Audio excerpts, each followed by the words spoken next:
ราคายางวันนี้ที่ร้านยางหัวบึงนะครับราคาก็ได้31 บาทท้วนนะครับบ่มีสตางค์นะครับไปดูยางบัดนี้ครับ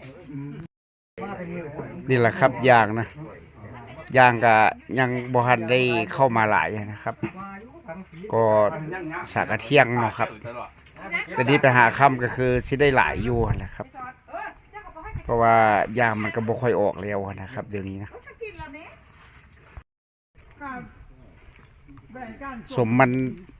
ยางโป่งใบแล้วครับยางโป่งใบอ่อนมันก็ออกสำนี้ก็ถือว่าดีที่สุดแล้วนะครับก็สิยุดไปแน่ละเด้นี่ครับผมก็สิยุดไปแล้วสิกรีดจักแปลงนะกระบอกกรีดหลายนะครับกรีดแต่ตัวที่มันมีอายุนะครับ